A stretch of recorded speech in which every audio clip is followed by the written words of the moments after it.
afternoon. Welcome to the LINKS webinar on the Reentry Education Model, Findings and Lessons Learned. As was already mentioned, this webinar is being recorded and will be posted on the LINKS YouTube channel in the coming weeks. We have a lot of information to share with you over the next hour.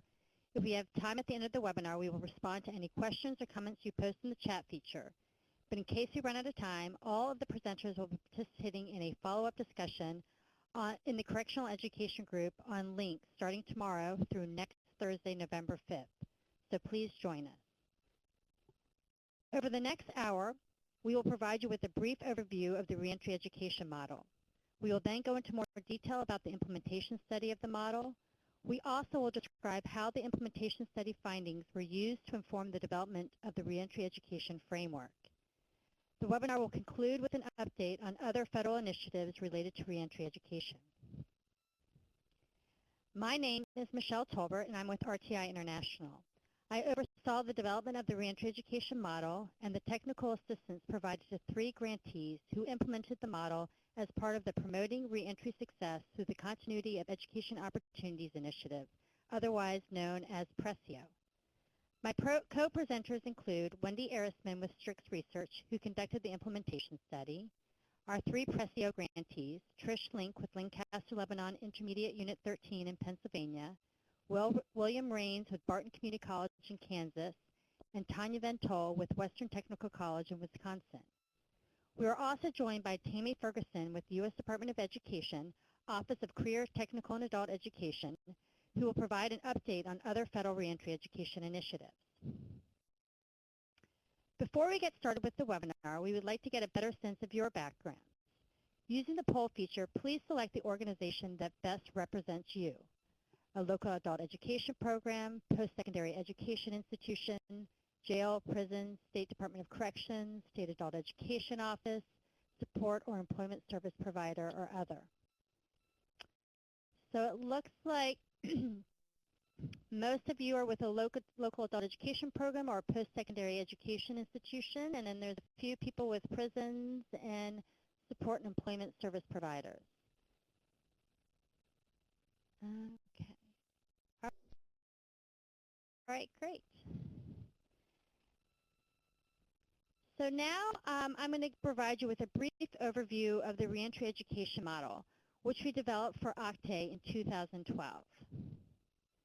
We developed the model to address a number of challenges that face reentry education programs, primarily the lack of coordination and communication between education programs in correctional facilities with those based in the community. These disconnects can make it difficult for incarcerated students to complete their education. We wanted to develop a model that illustrates how facility and community-based programs can coordinate their work so their students can progress through their education path as their correctional status changes. To do that, we first looked at the literature to identify any evidence-based practices. We also asked for feedback from a panel of experts that included researchers, practitioners, and administrators in the fields of corrections and correctional education. And here is what we ended up developing: the Reentry Education Model. The heart of the model is education services, which is represented by the blue circle in the middle of the model. We recommend that these services be the same regardless of where they're offered, inside a correctional facility or in the community. Programs should use the same standardized assessment, should prepare their students for jobs that are available in the labor market and that don't have criminal history restrictions, should use evidence-based curriculum and instructional practices, and should use technology to enhance and increase student access to programs. Education services also should be coordinated with support and employment services and should employ student recruitment and retention strategies. Education services should be supported by a sound program infrastructure, which is represented by the large blue rectangle at the bottom of the screen. A sound program infrastructure includes resources, both in-kind and financial, strategic partnerships, an electronic data system that can track your students throughout their education path, staff training that prepares instructors for working with this population, strong reentry education policies, and a process for regularly evaluating your program. The model also stresses the importance of integrating education throughout the corrections system, which is represented by the green figures on the left and right-hand sides of the model. Wherever the individuals enter the system, whether through incarceration or community supervision, they should be connected to education services that best fit their needs. They also should be engaged in developing an education career plan and connected to other appropriate services such as employment and support services. The end goal of the model is for individuals involved in the criminal justice system to gain the skills and credentials needed to obtain long-term employment with a living wage and successfully transition out of court supervision. In 2003, OCTAE funded a demonstration to document providers' experiences with implementing the model. 3 sites were awarded grants with Second Chance Act funding through the U.S. Department of Justice. OCTAE contracted with RTI to provide TA support to the grantees. We then contracted with Strix Research to conduct the implementation study. We're now in the process of finalizing the tools and resources based on the implementation study findings that will be shared with the larger reentry education field this winter. I'm now going to turn it over to Wendy to describe the findings from the implementation study. Wendy? Thanks, Michelle. As Michelle just explained, one of the goals of the PRSCEO grant was to document the grantees' experiences in implementing the Reentry Education Model and then to use those findings to revise the model. The data collected for the implementation study was mostly qualitative and included a review of documents such as grant proposals, the needs assessment conducted by RTI with the 3 sites, notes from technical assistance calls, and grantees' quarterly reports. We also observed each program's processes and conducted interviews with project staff, students, and community partners during 2 multi-day site visits, one at the beginning of project implementation and one at the end of the first year. I'm going to turn now to the findings from the implementation study. In looking at those findings, we're going to focus on 3 main areas: program infrastructure and strategic partnerships, education services, and transitions into and out of correctional and reentry education programs. But before I get to those 3 areas, I'd like to first make a broader point about the target population with which the model can be used. It's important to note that the Reentry Education Model was originally designed for use in state prisons. However, 2 of the 3 PRSCEO demonstration sites were working with county jails. What we found during the demonstration project is that project staff at all 3 sites found the model very helpful in conceptualizing their programs, identifying gaps in services, and streamlining communications with their partners. We therefore feel confident in saying that the model can be applied in both prison and jail settings. Even so, prisons and jails are quite different from each other in terms of purpose, population, and services offered. So it's important to recognize that certain elements of the reentry education model play out in different ways in these 2 settings. Length of incarceration is one key area of difference. The average length of sentences at state prisons, usually at least a year, makes it possible for students to earn a credential such as a GED or career technical certificate while they are incarcerated. Individuals incarcerated in jails typically have much shorter stays, sometimes just a few weeks or even a few days, and much less clarity about when they will be released. It's not uncommon in a jail for a prisoner to go to court one day and then not come back because the judge has released them. Another key difference is where prisoners go after release. When prisoners are released from jails, they usually remain in the local area and can continue to be served by the same educational provider. State prisons, on the other hand, tend to be located in rural settings, while most of the state's population lives in urban areas, which means that many state prisoners will release to places outside the prison education provider's service area. As a result, maintaining educational continuity for state prisoners requires statewide thinking, a focus on education as part of reentry counseling, and making connections to education providers in other parts of the state. A final key difference between prisons and jails is that jails typically don't offer many pre-release services. And as noted earlier, jail staff may not know exactly when prisoners will be released. So the job of helping students continue with their education often falls to education staff, especially instructors. Maintaining educational continuity for individuals released from jails also requires strong partnerships with reentry support services, as well as recognizing that students will move from jail to community education programs, but may also move from community programs back to jail. Moving on to the area of program infrastructure, the implementation study found that the original reentry model made some important points, but that others could be expanded or clarified.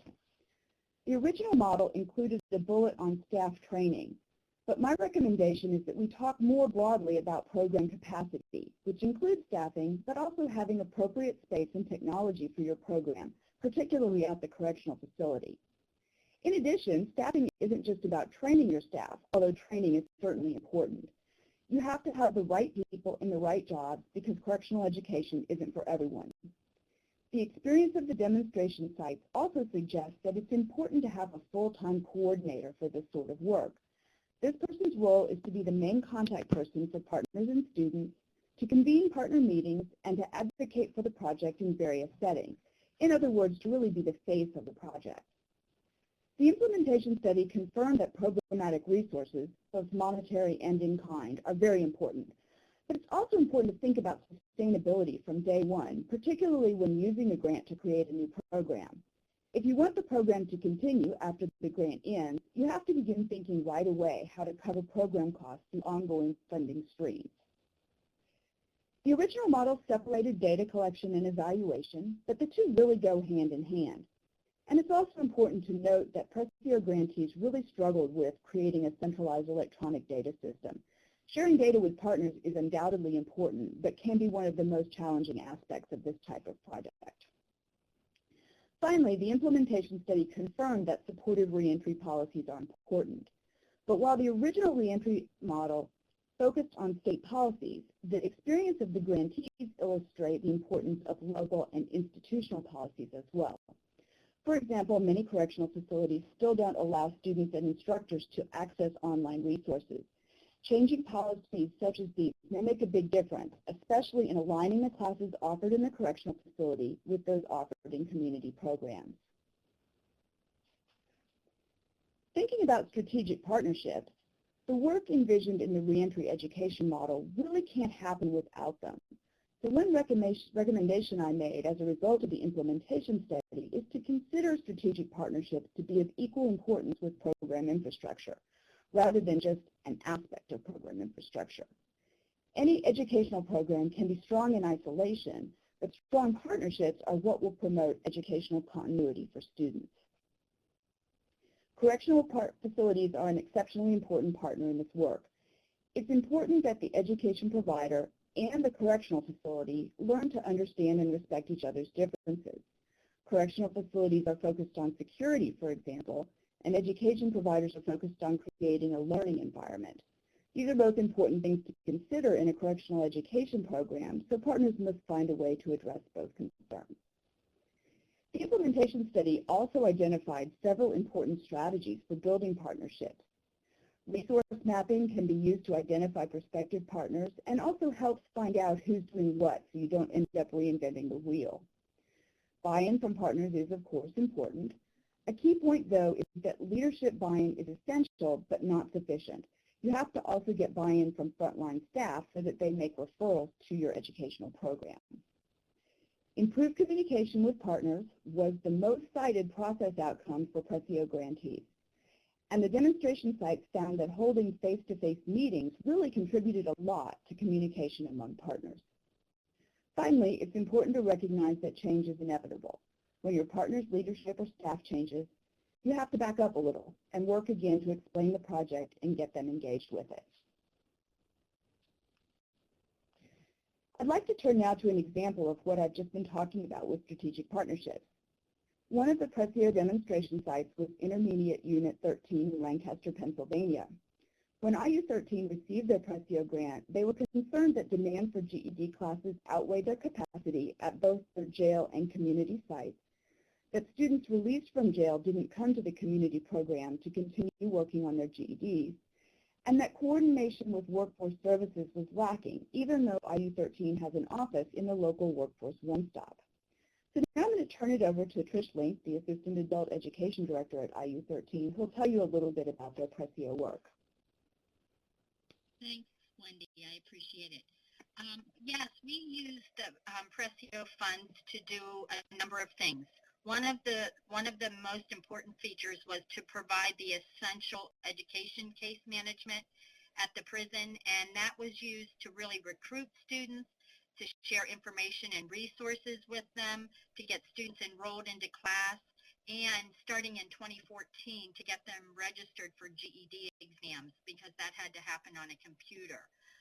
It was also beneficial for following up on current students that were attending classes at the prison but needed some encouragement. We provided extra adult basic ed and GED classes for reentry adults, which allowed for immediate access into classes instead of asking them to wait. It also allowed for remediation of skills for passing GED exams or for completing the Ready to Work certification. The classes were small group instruction that included one-on-one tutoring.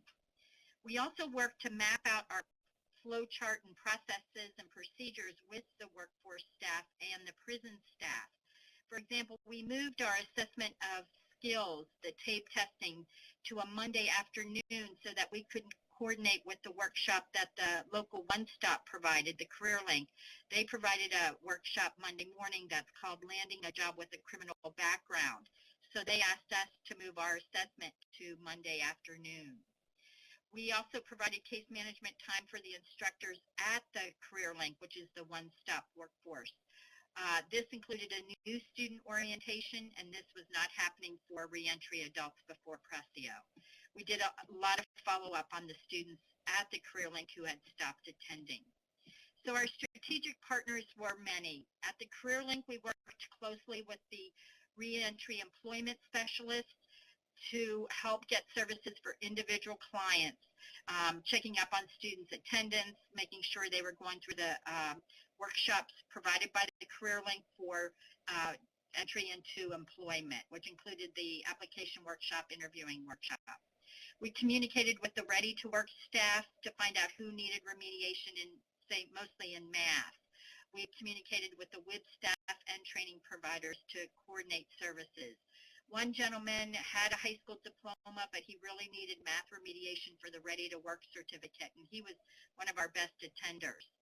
We also worked very closely with the Reentry Management Organization, which is called the RMO, and that is really an organization of over 35 human service agencies that provide supportive services for reentry adults that include transitional housing, the education, drug and alcohol counseling, ID assistance, reentry life skills classes, pre-employment workshops, legal assistance, medical assistance, and it also included staff from the probation and parole office.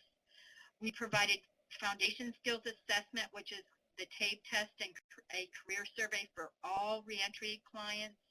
We worked with other RMO human service agencies to coordinate specific services for individual clients. And again, those were the things that I mentioned, the education, training, housing, and so forth. We also worked very closely with the executive director of the RMO to share data and compile data on training and employment. And as an education provider, we did not collect that data before. The RMO uses an Apricot database, and they gave me a login so I could pull data reports. The data that they collected included things like workshop completion, training completion such as forklift training, OSHA, metal casting, and now they are also capturing in the database anyone going through cognitive behavioral therapy. So that was a really good benefit by working with those partners to get services coordinated and to collect the data on the services that we provided. Thanks, Trish, for sharing IU13's experiences with strategic partnerships. Now I'm going to describe what we learned about education services from the implementation study. The study found that effective education services are critical to a reentry education continuum. All 3 demonstration sites had robust GED programs in their partner facilities and further developed those programs using the PRSCEO grant. The study also confirmed the importance of using evidence-based practices, including motivational interviewing, cognitive-based skills instruction, and peer tutoring or mentoring. The demonstration sites used all of these to varying degrees and found them valuable. What was not well represented in the original reentry education model was career pathways. But despite that, all 3 demonstration sites were implementing strategies that align with the career pathways approach. In fact, we found out the Reentry Education Model actually lines up very well with career pathways. The model encourages programs to assess their students' skills and interests and offer programs that will prepare students for high-demand living wage jobs. The model also encourages programs to develop strategic partnerships and collect data for program improvement. These are all critical elements to an effective career pathway. In her recommendations, though, Wendy suggests that the model should emphasize the importance of connecting students with a career pathway early on, ideally by building off of existing career pathways supported by community partners. The original Reentry Education Model also emphasized the importance of using evidence-based technologies to enhance instruction. And some implementation studies found that this remains an important area of focus. In fact, this past year, RTI developed a brief for OCTAE called Educational Technology in Corrections, which examines the current use of advanced technologies in correctional education. It describes the benefits of providing access to such technologies, which includes supporting student learning, providing teachers with online resources and professional development opportunities, and giving administrators tools to track student and program outcomes. The report also looks at the obstacles limiting the use of educational technology in corrections, with the biggest obstacle being security concerns. Despite these concerns, we found that there are a number of programs that are using advanced technologies, including tablets or other mobile devices.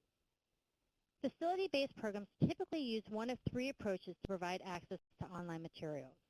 The first approach is an isolated local server, which involves downloading content from the internet onto a server at the facility. There's no direct connection to the internet with this approach. The second approach is a point-to-point secure line, where the program connects to a server managed by an outside vendor. This approach also doesn't provide a direct connection to the internet. The third approach is restricted internet access. With this approach, the program selects the sites that can be viewed by students, and everything else is restricted from viewing using firewalls and other protections. We encourage you to take a look at this report, which also includes recommendations for adopting educational technology in corrections. Here are the links to the report in a short video that provides further context. This brings us to our next poll. Based on what you just heard about the three approaches to providing incarcerated students with access to online resources, what approach is your program or facility using? If you're not currently using an approach, please select No Access to Online Resources. Let's take a look. It looks like the majority don't provide access to online resources, although there are some that are using a local server, isolated local server, and point-to-point, and a few that are actually using restricted internet. That's great. All right, thank you.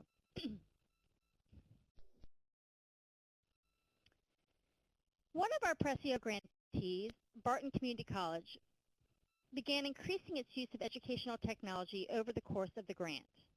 When applying for the grant, Barton already had a well-established education program at 3 correctional facilities, but it needed to clarify its student recruitment enrollment processes and improve its student retention. So it used the PRSCEO grant to provide more structure to its enrollment process.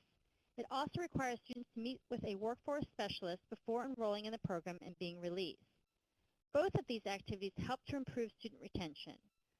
Barton also developed a procedures manual to make sure the college and its partner facilities were on the same page.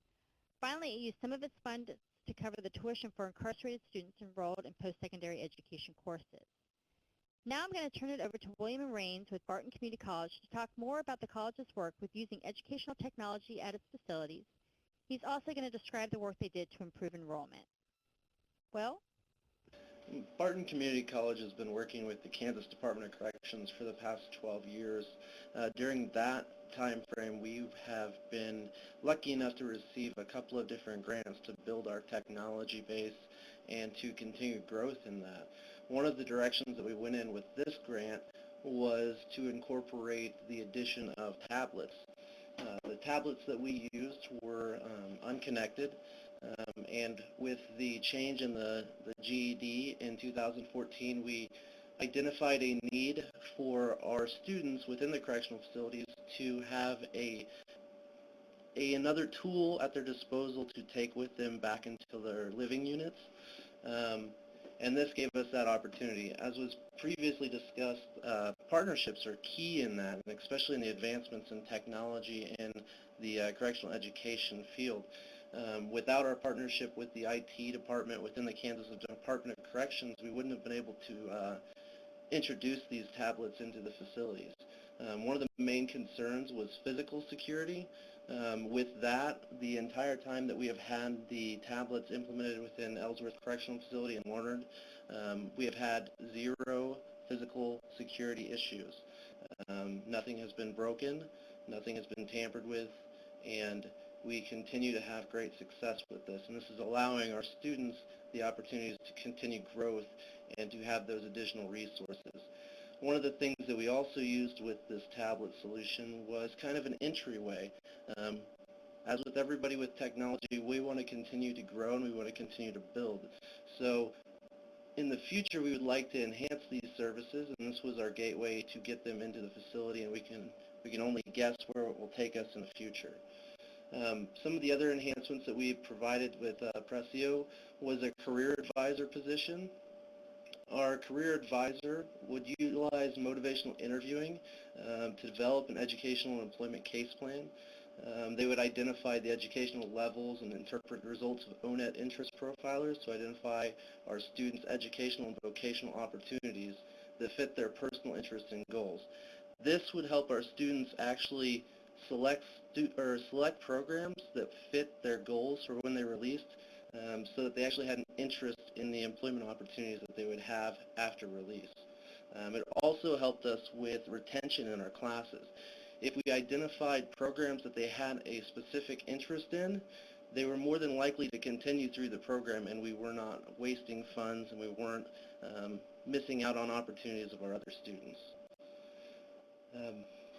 One of the other things that we looked at on the adult education, because we have been providing adult education, our career advisor would meet with all of our adult ed students so that when they did transition into post-secondary opportunities that we have at the facilities, they would have all the information needed before that transition.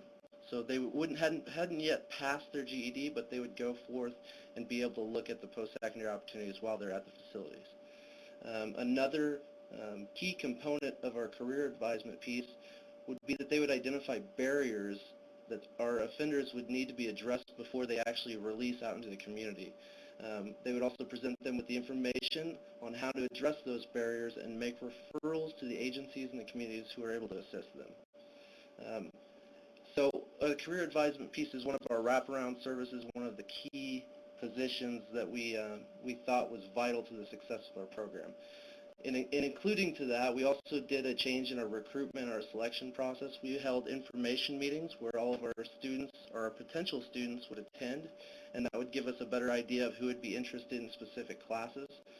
We changed our selection processes to include information based on our students and how we selected them based on their DR histories, which would be their disciplinary reports, unit team recommendations, how long they had left to serve, their specific program needs within the Department of Corrections, and if that would affect the time that they had at a specific facility. And then the career advisor's recommendations through the education and employment plan that they created. So these were all enhancements that we used with PRSCEO, and we are glad to continue this service and look forward to moving forward. Great, thanks, William. We're moving now to the third of the 3 areas where I made recommendations in the implementation study. And I think one of the things we learned during the implementation study that's particularly important is that the arrows in the reentry education model are just as important, or in some cases maybe even more so, than the various boxes. And these areas represent transitions into and out of education programs, and they're places where it can be very easy to lose students and therefore lose educational continuity. At correctional facilities, recruiting students doesn't seem to be much of a problem. All 3 demonstration sites had no trouble finding students in the correctional facilities. All that was really needed was an announcement or flyer to get prospective students to an orientation session. What the sites found to be more important was determining which students to accept into the program, and this is something that William just talked about for Barton. With more students than places available, the challenge becomes identifying those who are most committed and who are the best match for available classes. The sites found that a structured application process works better than doing first come, first served and can improve retention. In terms of retention, the sites found that following up with stop-outs worked well. It's certainly easy enough to locate missing students if they're in a correctional facility. And this sort of case management can be done either by correctional staff or education staff, depending on what works best for that facility. One key factor here is maintaining a good relationship with the correctional facility and working together to reduce dropouts and also reduce things like transfers to another facility that can interrupt a student's education. The demonstration sites also found that release planning is crucial to be taking place from the moment the student walks into the classroom or into the facility even. And this was particularly true for the jails, where the instructor was often the most obvious person to help prepare students for a transition into a community education program after release.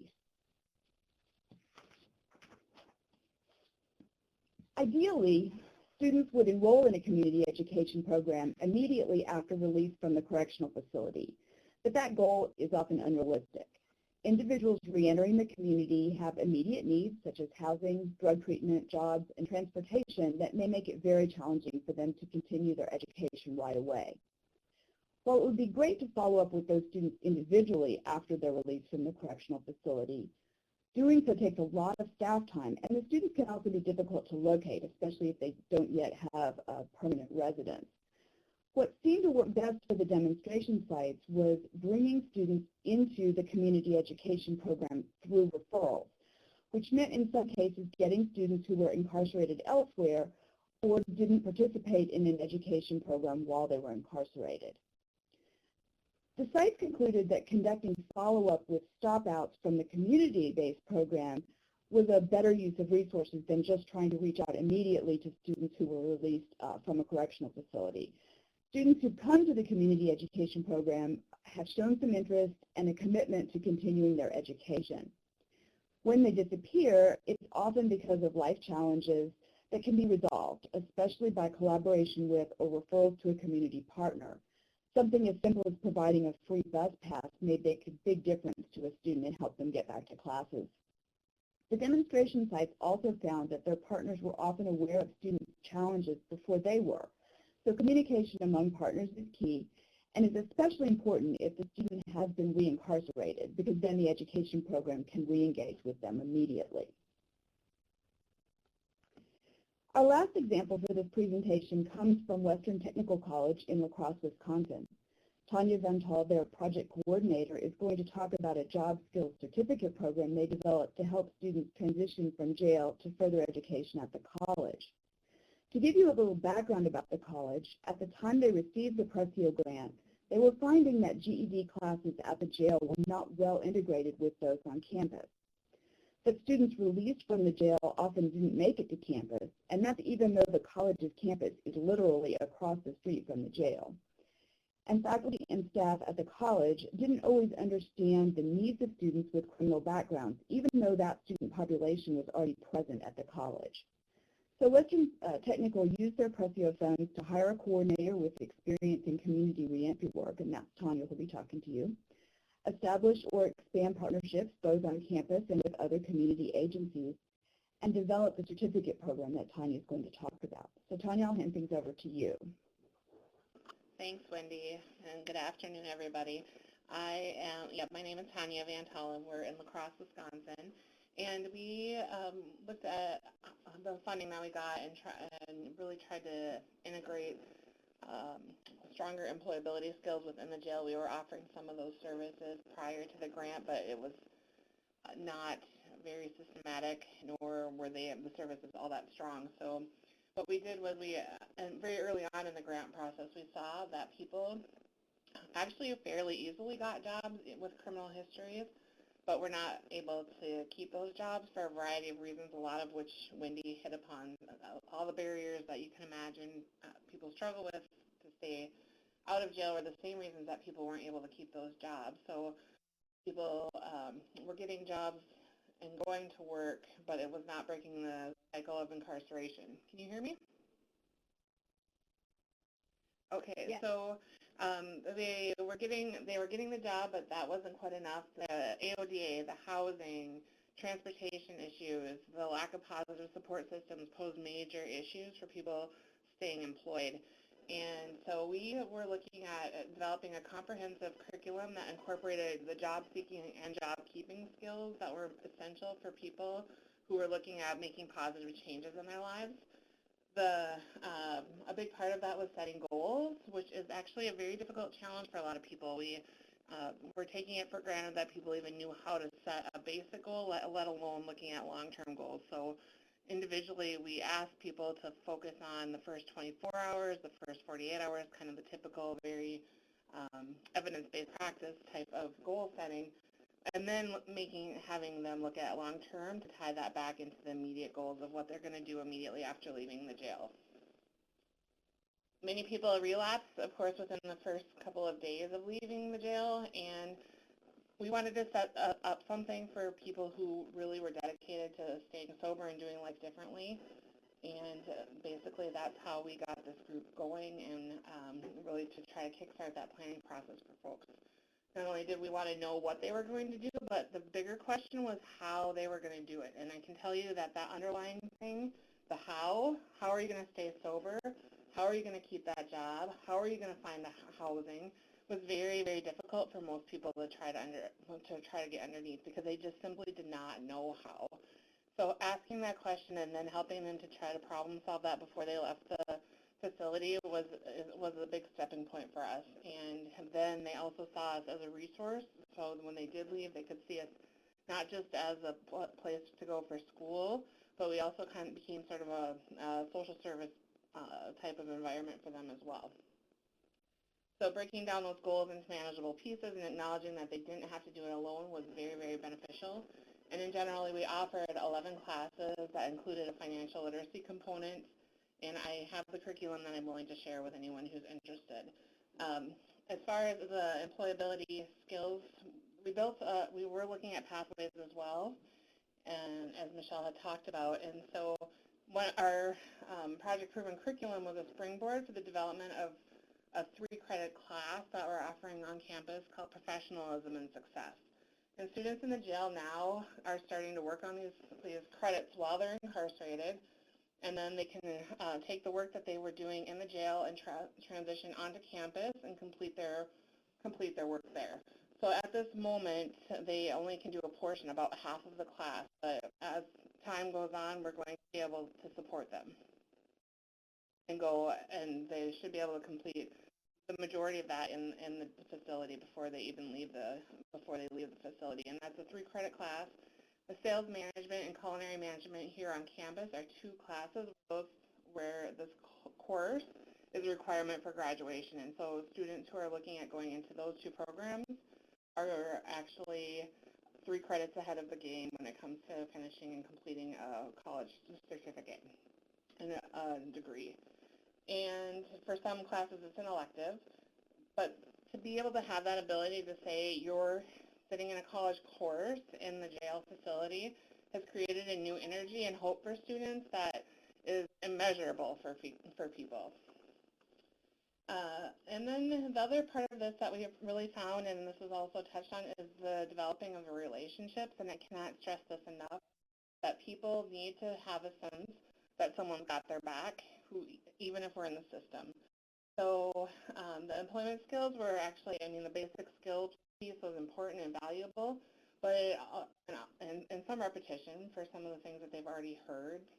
But when we're sitting in that classroom with them, reframing the skills into a strengths-based format and having a conversation with people who have previously been looked at, including our justice support services person who sits down and actually collects their urine, they see them in a different light, and they see them now as a supportive person instead of someone who's trying to get them put back into jail once they get out. So, and then also having someone, I'm on campus, I'm part of a system, I'm another hoop to jump through, but if they can view us as people who are helpers and supportive folks, that makes all the difference in the world, and that has helped our transition from the jail into the community tremendously. And then the other piece about this too is that we really do and looked at best practices. With the cognitive behavioral piece, that is absolutely an important part of what we developed, because without having people starting to think about how they're going to make the important changes that they're going to have to make in order to make this stick, it's meaningless. You can give them all the skills and tell them all the information that they need to know, but until they start to change some of the mindsets and some of the criminal thinking, they are going to really have a hard time making those permanent changes. So we really try to integrate the cognitive behavioral piece to match up with thinking for a change and moving on for women, and in order to help emphasize and tie everything together that they're learning. So it's not just, we're not putting information into a silo, like this is how you get a job, but this is also how you can help maintain stability in your recovery and mental health services, et cetera, et cetera. So all of it's one neat little package, but hard work, good stuff.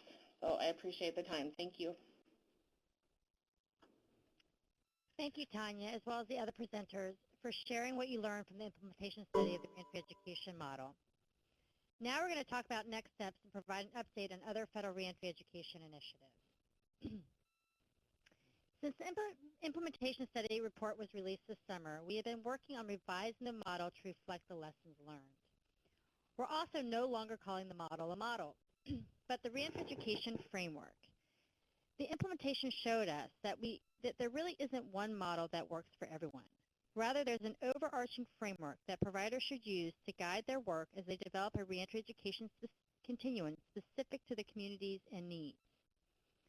We'll be sharing the framework through our website and report to be released this winter. Both include guidelines, tools, and resources that will help support your work.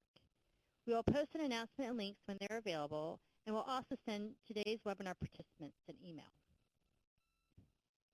And here is the Reentry Education Framework. As you can see, it generally looks the same as the Reentry Education Model. Some key differences include placing greater emphasis on strategic partnerships, which is represented by the light blue box on the bottom left-hand side. The framework also emphasizes the importance of career pathways as part of the education services offered to students. This is represented in the dark blue circle in the center of the screen. We also made some changes to program infrastructure and the transition component to the framework, which are described in more detail in the report and on the website that will be released this winter. OCTAE also has a number of other reentry education activities in the works, so I'm now going to turn it over to Tammy Ferguson with OCTAE to tell you about those. Good afternoon, everyone. Again, thank you, Michelle. My name is Tammy Ferguson, and I've been assisting the Office of Correctional Education for a little over a year now. I'm here to briefly cover some of the updates coming out of the Office of Correctional Ed. The first being the Improved Reentry Education Program. The Improved Reentry Education Program, or IRE, as it's been come to know, is a program that builds upon the successes and lessons learned from the PRSCEO program. IRE seeks to support demonstration projects in prisoner reentry education that develop evidence of reentry education's effectiveness.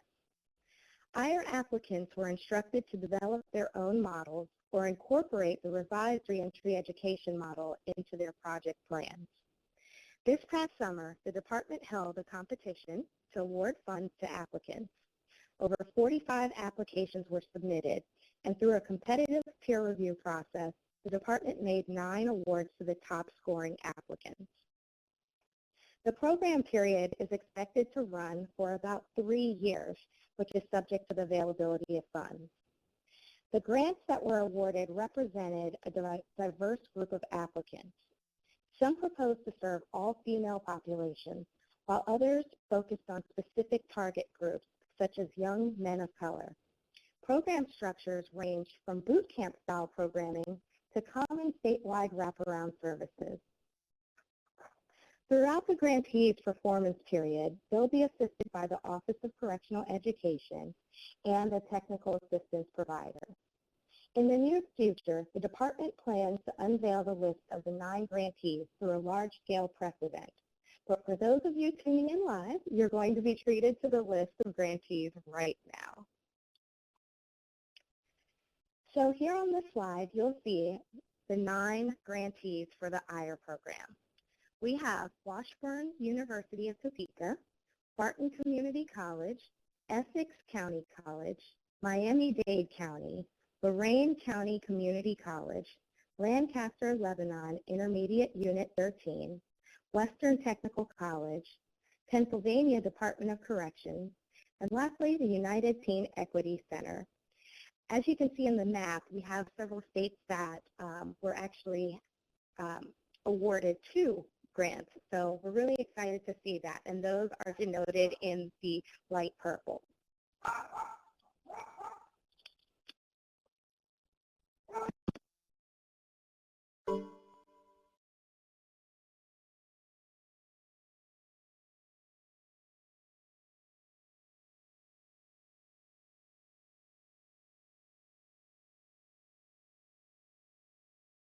It looks like Tammy just got disconnected, so she will hopefully be joining again in a second. I will go ahead and take over her slides. So the department currently has an NIA and an application for the Juvenile Reentry Education Program available on the Federal Register and grants.gov. It's important to note that the closing date for applications is October 30th. So that is coming up. The purpose of this program is to improve the outcomes for justice-involved youth and through career and technical education programs, reentry services, and employment training opportunities. For further information, please refer to NIA. She also wanted to note that with this application, there are several absolute priorities, invitational priorities, and competitive priorities. Therefore, Tammy, are you there? Yes, I'm sorry about that. I was just letting everybody know about the juvenile reentry education, that you're encouraging everybody to apply to read the NIA very carefully because of the absolute priorities. Yes, thank you so much, Michelle. I'm sorry, everyone, for the minor disruption. So we covered the Juvenile Reentry Education Program. So on slide 31,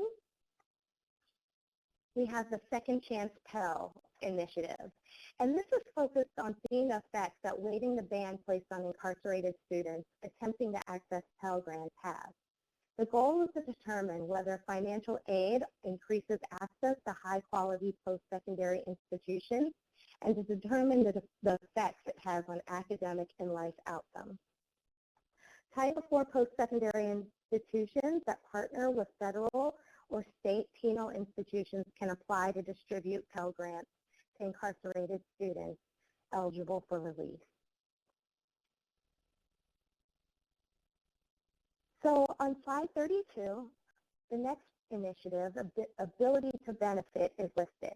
Ability to benefit is a term used in the context of post-secondary education in the United States to refer to students who have sufficient competency to benefit from post-secondary education, but do not have a high school diploma or the certificate of high school equivalency. Ability to benefit allows students to access federal financial aid if they are enrolled in an eligible career pathway program. For more information, please check out the OSPAY webpage on ed.gov. The Federal Reentry Council's purpose is to support the administration's efforts in advancing public safety and well-being through enhanced communication, coordination, and collaboration across federal agency initiatives. The most recent effect from the Council revolved around increasing access to quality education for confined youth. ED and DOJ released a correctional education guidance package that can be accessed through the link below. The Federal Reentry Council is also responsible for putting out a series of informative documents called Mythbusters, which is listed on the slide. These topical reference documents are available on the Council of State Governments Justice Center webpage. Thanks, Tammy, for those updates. And thanks to all our presenters again, Wendy Erisman and the PRSCEO grantees. I personally learned a lot from the PRSCEO initiative and have really enjoyed listening to this webinar because it just amazes me how much we learned over the last couple of years, and I enjoyed working with all of you. I hope that those of you who joined the webinar today also found it helpful. We have shared a lot of information with you, and we encourage you to contact us directly with any questions. As I mentioned earlier, we also will be hosting a discussion in the Correctional Education group on links, and we invite you to post your questions and thoughts there so the whole group can benefit. And finally, here is a list of the resources we described during the webinar. I'll post this list in the discussion group as well so that you have it handy. But it looks like we actually have, miraculously, a few minutes left to the webinar. So if anybody has any questions at this time for any of the presenters, feel free to put those questions or comments in the chat feature, and then we can try to address them. And Michelle, there are two questions that came in during Will's presentation. Okay, could you read those, Laura? Yep, one is what resources were on the tablets, and the second is what were some of the barriers that students identified? Sure, I can answer those. The resources that were on our tablets are Khan Academy Lite. Then there were quite a few different GED textbook resources that would allow them to take those directly into their units.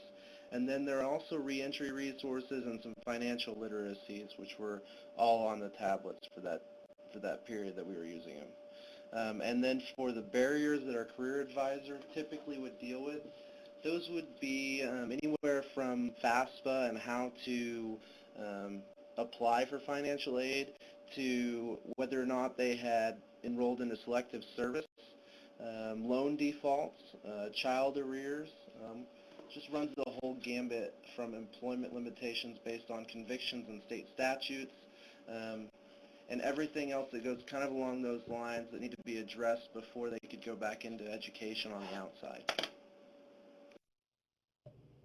Great, and Will, there's another question directed at you. Can you say any more about the implementation of motivational interviewing? Did that require extensive training? And I would encourage both Will and Tanya to talk about that, because I know Tanya also did motivational interviewing. Sure. We kind of had two separate ways of utilizing motivational interviewing, one of which was we tried to have all of our instructors attend a KDOC program, which was, I believe it was Case Management 101, which included all the basic concepts of ethics training and motivational interviewing. Then we also had our career advisor, who was an offender work development specialist and an offender employment retention specialist. The ODES classes that we're taking was, I believe it's about 3 weeks, and then the ORS is another week-long training that they went through at NIC. And it was a part of that where our career advisor went, and then also our project director, as myself, went to those trainings as well so that we could implement those a little bit easier. Tanya, do you want to say a few words about your experience with motivational interviewing? Hi, Michelle. Yes, we had actually some extensive motivational interviewing training. It's absolutely essential, I think, especially as programs are showing, especially in the educational realm. It's not necessarily a no-one best practice, but it has been very much an important part of developing our program and ensuring that we have really good outcomes, and so I would highly encourage people to look into that. And how about you, Trish? You also mentioned that you did motivational interview training. Yeah, Michelle, we did complete it here at the Career Link. I believe it was 2 days of training, and it is excellent training. It's very, very helpful working with clients one-on-one, helping them to get to decision-making on their part. But I think that training is pretty much essential for what we're doing, and I highly recommend it. If there are any other questions, please feel free to post it in the chat feature. Otherwise, we will definitely continue the conversation on links starting tomorrow. And right now, I don't see anybody posting anything. So I'll give people a few more minutes. for another minute or two.